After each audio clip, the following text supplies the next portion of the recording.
moment is here.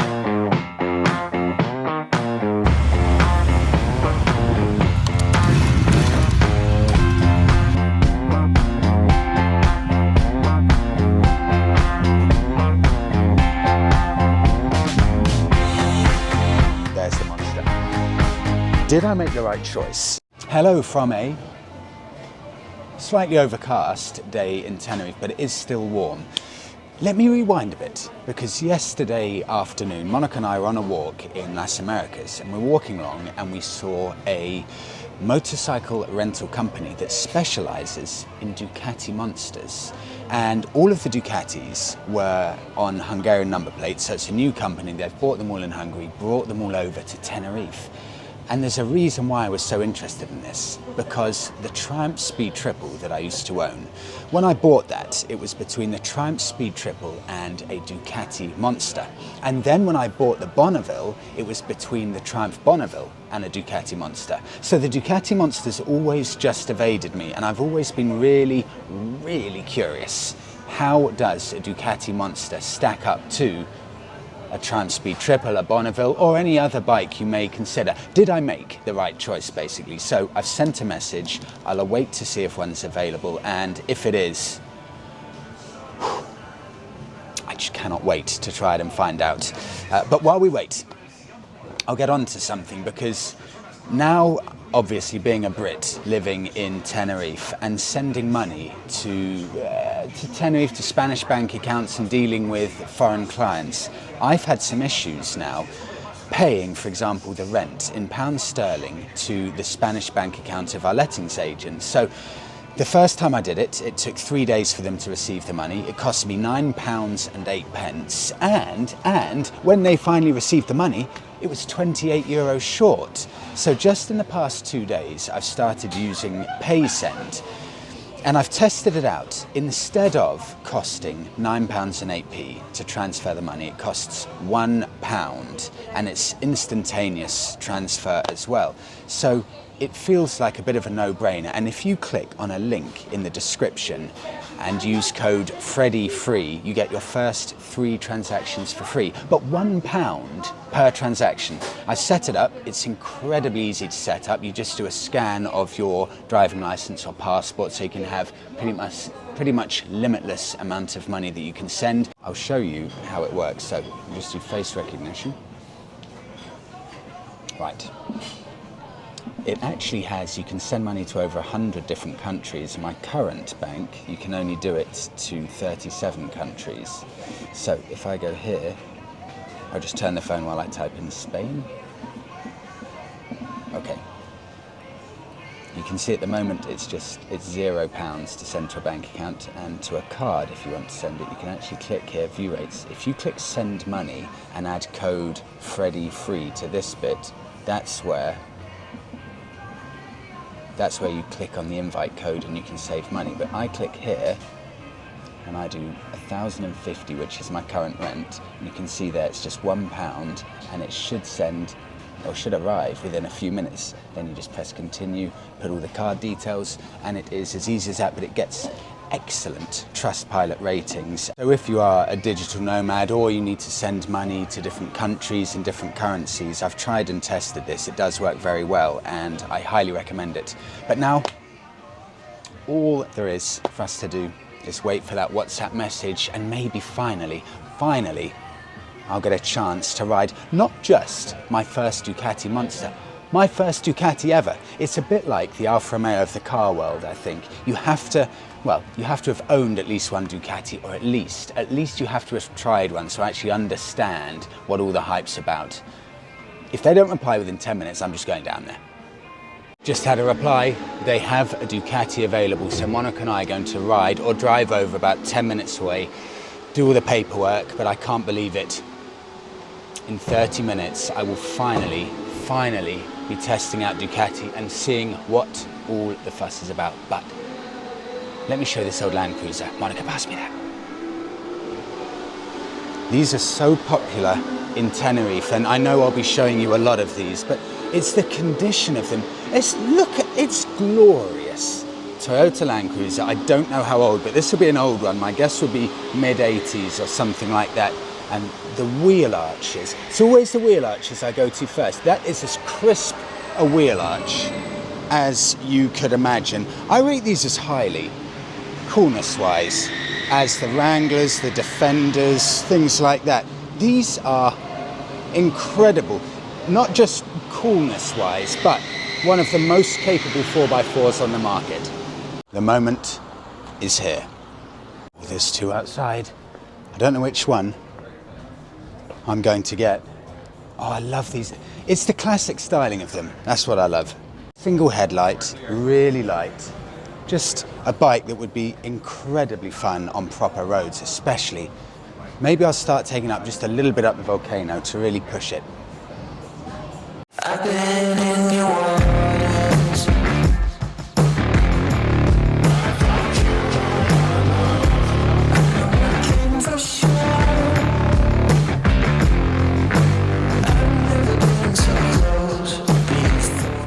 Okay, bike chosen. I've chosen the white one. God, I sound like I don't know what I'm talking about. The white one. I think they're all 600 cc's or something like that. And they're all on, interesting, they're all on Hungarian plates. So they've just come over. Oh, I'm excited. They're actually pushing the one I'm taking out now. Deposit paid, everything done. And I'm super excited. This one has aftermarket mirrors. And look at the difference. Aftermarket mirrors on that one.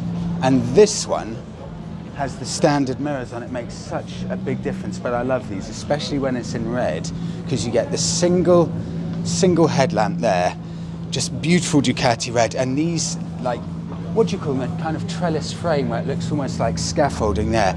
And Monica, look at the dial on this. This must be a Mark 1. It's so old school with these. They really do show their age, not in a bad way, but you can tell that these are, God, what would this be? This would be about a mid-90s bike, but just looking at it now, it looks small, light, and a weapon for these roads. Almost flew out in front of me. Okay, you need 300 euros deposit, so there's a cash point right opposite this place. 300 deposit, and you get it back as long as you don't smash up the bike.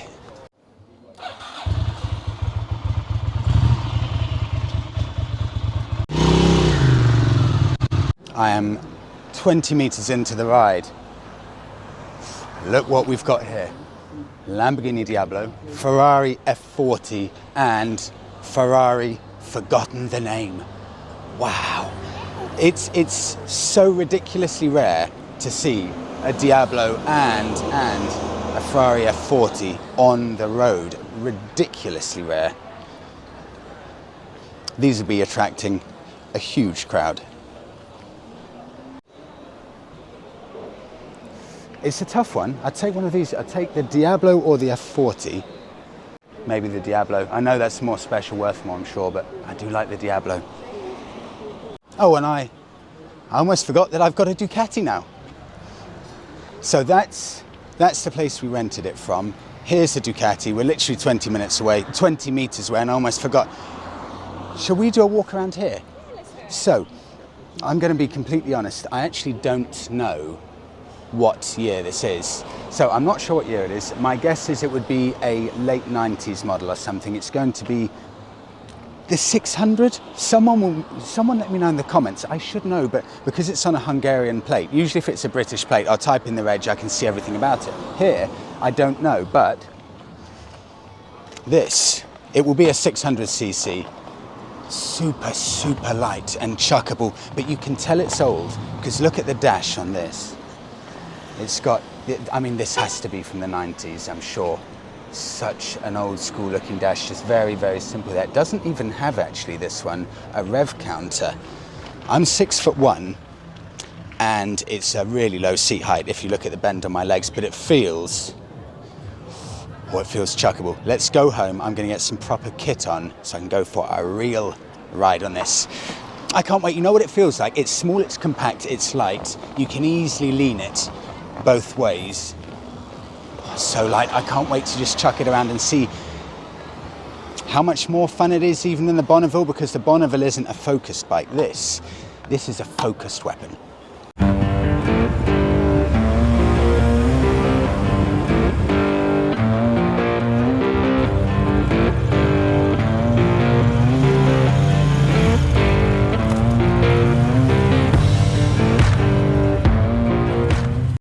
know what you're seeing here? A special sight. Two white, rampaging Italian horses here. What? I mean, this should be in a museum. Look at this pairing. This is serious now, because I am overheating, because I need to push this bike to my, quite limited, but still my limit, and see what it's like. I can't wait. I'm heading off, I'm leaving Monica behind. With the bike.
Well, that is a great hour and a quarter ride all the way up. You can see it now, all the way up into the cloud line here. And I had to keep wiping my helmet, because, not because of the rain, but the moisture in the air, because I'm in the cloud line. It is so thick here, the air with moisture. But very nice ride. However, there's the Monster.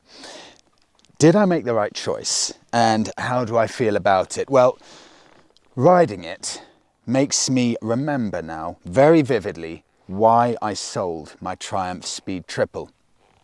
And biking's brilliant because there's something out there for everyone. One man or woman's idea of a dream bike could be a Harley Davidson and the other could be a Ducati Panigale. Nothing's right, nothing's wrong. It's all personal preference. And I sold my Triumph Speed Triple because it was just too aggressive for me. I remember passing my biking test and thinking that I wanted the most powerful, most aggressive kind of motorcycle there was, because that was the coolest kind of bike on the market. And the coolest kind of bike is the bike that I wanted.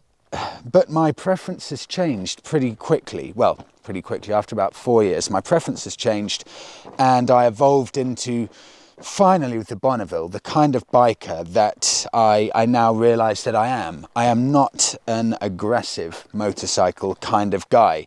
I like laid back, comfortable, chilled out motorbikes, and the Bonneville is the first bike I've ever owned that I feel suits me perfectly and suits my kind of riding. I just like going pretty slowly, to be honest, and just enjoying the scenery. And this Ducati is a very, very different animal. It's aggressive, it's focused, it's the kind of bike that you have to pull up your jeans so you can get into the right, almost squatting position. Your knees are pretty high. I forgot what it's like to have a bike that's on the more aggressive end of the spectrum. If you're above 6'2", forget it, you'll be too tall. If you're above 88 kilos, forget it, you'll be too big. And this Monster represents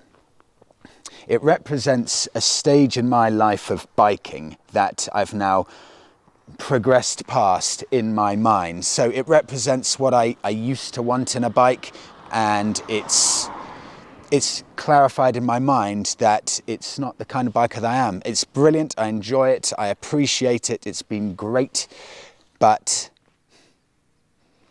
I just like those really, really relaxing bikes. I think we're about 1.5 kilometers in altitude at the moment. Monster there looking great.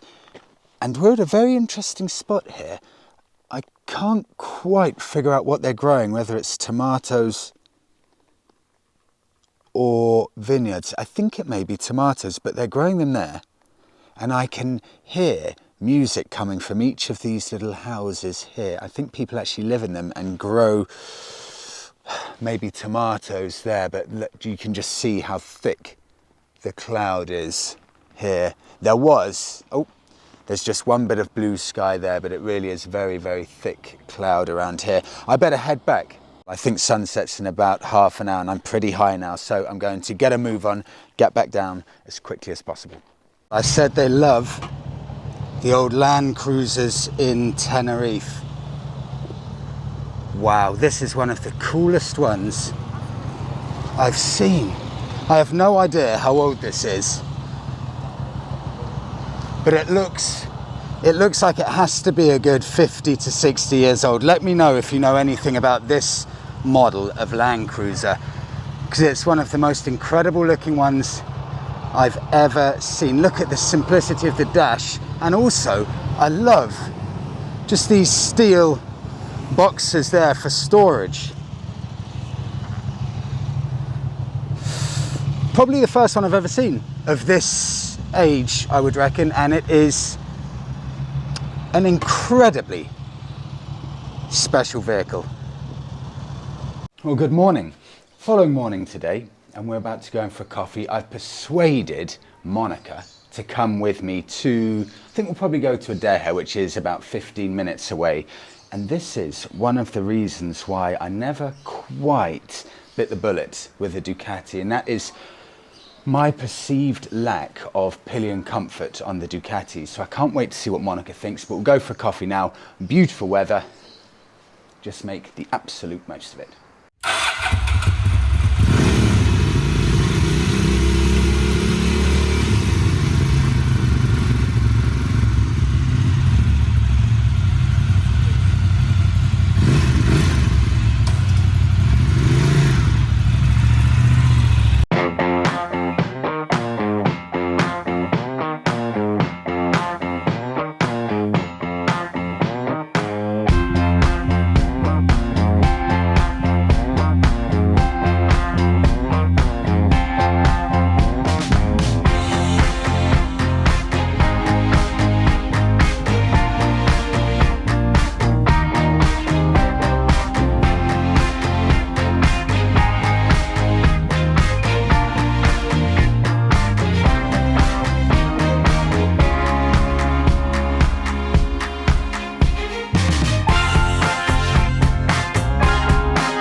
This is a new place for us, Tierra, and it's right in the touristy heart of Tenerife, and it doesn't look like anything special from the outside.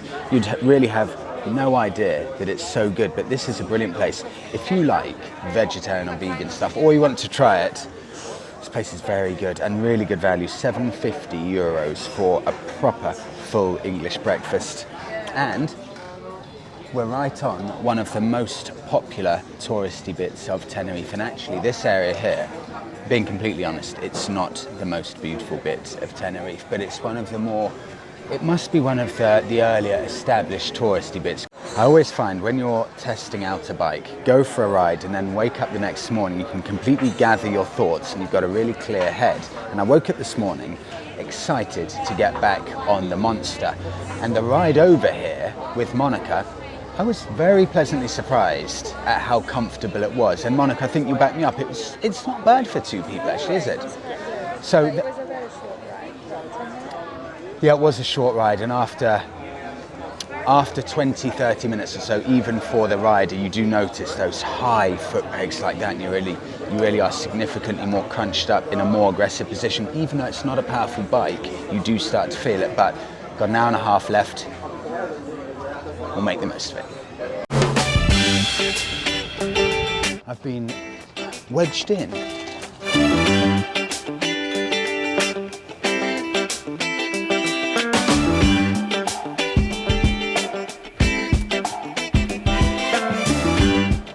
That's why I love light bikes.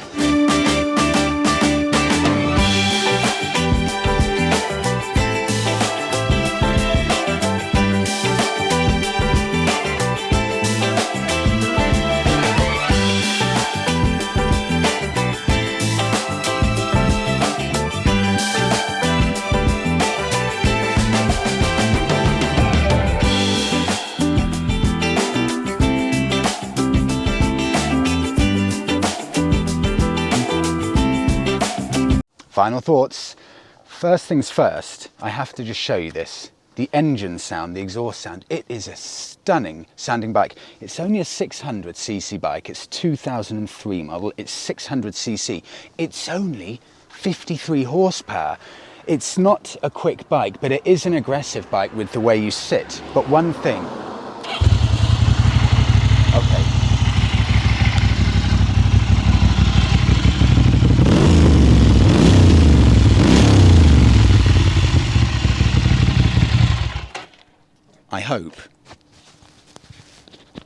I hope that was clear with the sound, because I was amazed at how good this sounds. I think actually it sounds better than my Bonneville. Touchy subject, I think it's a better sound than my Triumph Speed Triple as well. It is a beautiful sounding exhaust. Okay. Ooh. It's really comfy.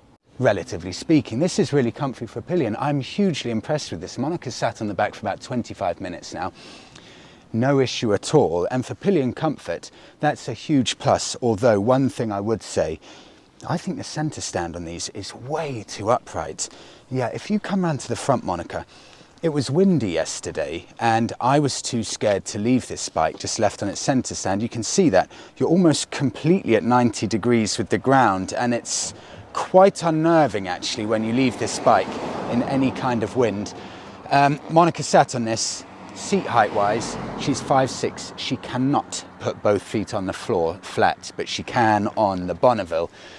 The exhaust sound is brilliant. The gear change is better than my Triumph Speed Triple and my Bonneville. It's got a beautiful gear change, it's well weighted, it's a very nice bike, but it sits for me in an awkward area because it's a 600cc with 50 horsepower, and that is not a powerful bike. If you compare it to my old Suzuki Bandit, exactly the same year, 600cc, 80 horsepower. My old Bandit was another league of speed and power to this bike. It was way more powerful, so it does sit in an awkward area, this bike. It's not a quick bike, but it is a fun bike to take around. And would I buy one? This is an interesting point for me. Would I go out and buy a used Ducati Monster? And here's the problem I've got. I went online to check used Ducati Monster prices in the UK. Do you know how many, at time of recording this, how many used Ducati Monster 600s there are in the UK on Bike Trader? Two available at the moment. And when I did a recent survey, 53% of Ducati owners said that they would describe their Ducati as reliable. And when I asked Ducati owners, would you buy another Ducati? 52% of Ducati owners said they would buy another Ducati. A little bit more, one more interesting fact. I did a survey recently. Let me know your highest mileage motorbike, and I did the top 20, and of those top 20, not one Ducati was in there. So, are Ducatis not built to last? Where are all of the old Ducatis? Let me know if you have an old Ducati with high mileage, and by high mileage I mean at least 50,000 miles. It has to have done at least 50,000 miles, because I don't know. Where are all the old monsters? Where have they gone? Are Ducatis just not long-living bikes? It doesn't feel like the most solidly made bike. But I don't know. I was just amazed at how few there are. So we'll leave it at that. It's been a great fun bike to ride. It's not exactly my kind of bike anymore. It's just a bit too aggressive. You can see the bend in my legs where you have to sit. But you know, it's a decently comfortable bike to be on, and there's something special about Ducati, 100% I can say that. Makes you feel good. Not exactly my kind of bike, but I would hugely recommend it. And in Tenerife here, 50 horsepower, these roads, really, it's a very fun bike with the right amount of horsepower. So I think I made the right decision in general with the Triumphs, but there it is, my first ever Ducati Monster. And we'll wrap it up there. In fact, one more thing to mention, if you would like your first 3 transactions free on PaySend, just click on the link in the description below. You can use code FreddieFree. And that's it. Thank you so much for watching this episode. Please do give the video a like, subscribe to the channel, and we'll see you in the next one.